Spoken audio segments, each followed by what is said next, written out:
கடகராசிக்காரர்களுக்கு பரிபூர்ண விடுதலை கிடைக்கக்கூடிய சனிப்பெயர்ச்சியாக இந்த சனிப்பெயர்ச்சி அமையுங்க. என்னங்க அப்படி நடக்க போகுது? கடந்த 2 வருஷமாகவே புனர்பூசம், பூசம், ஆயில்யம் இந்த 3 நட்சத்திரத்தில் பிறந்தவர்களும் அஷ்டமச்சனியின் காரணமாக கடுமையான ஒரு பலன்களை அடைஞ்சிங்க. காதல் தோல்வி, வேலையே கிடைக்காத தன்மை, வீட்டில் விரோதம், அம்மா அப்பா கூட சண்டை, கணவன் மனைவி பிரிவு, வம்பு வழக்கு, தேவையில்லாத செலவு, உடல் கடன், நோய், உடல் ஆரோக்கியம் நல்லா இல்லாத நிலைமை, நட்புகள் துரோகம், உறவுகளில் விரிசல், வீடு தொழில் எல்லாத்துலேயுமே பிரச்சனைன்ட்டு அவங்கவுங்களுடைய வயதிற்கேற்றாற் போல கடகராசிக்காரர்கள் அஷ்டமச்சனியுடைய தொல்லைகளை அனுபவித்தீர்கள் அப்படிங்கிறது தான் உண்மை.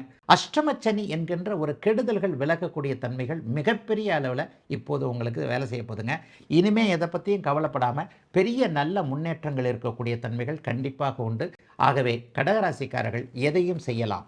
திருமணத்திற்கான தடை விலகுது, வேலையில் நிரந்தரத்திற்கான தடை விலகுது, நல்ல வேலை கிடைக்க போகுது, நல்ல தொழில் அமைய போகுது, நல்ல வியாபாரம் நடக்க போகுது, கணவன் மனைவி உறவு சீராக போகிறது, உடல் நலம் நன்றாக இருக்க போகிறது, கடன் தொல்லைகள் விலகப் போகிறது.